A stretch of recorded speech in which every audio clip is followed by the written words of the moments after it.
В Крымско-Татарском академическом музыкально-драматическом театре проходит премьера. Для зрителей подготовили интересный концерт. Программу наполнили выступления наших крымско-татарских артистов. Концерт начнется с минуты на минуту.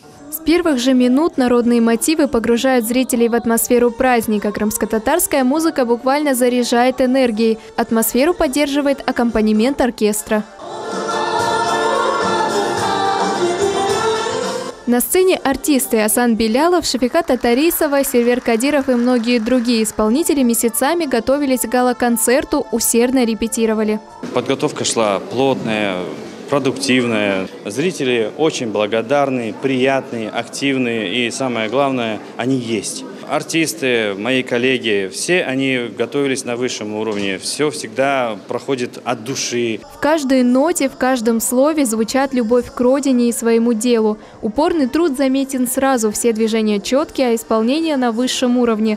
Главная цель – вдохновить зрителей, погрузить их в национальный колорит. Сегодняшний концерт посвящен, конечно же, прошедшим новогодним праздникам. И, конечно же, сейчас 20 января отмечается дата образования Республики Крым. Мы как бы приурочили тем самым и наш сегодняшний концерт.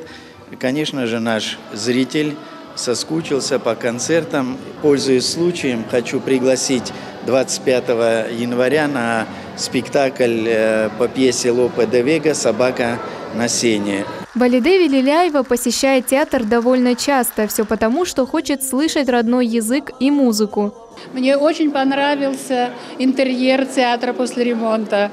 Очень понравились молодые артисты, которые с удовольствием показывали нашу крымско-татарскую культуру, не только крымско-татарскую культуру, но и культуру других народов. Мероприятие прошло с соблюдением всех противоэпидемических норм. София Джумерова, Алим Сейдалиев, телеканал «Милет».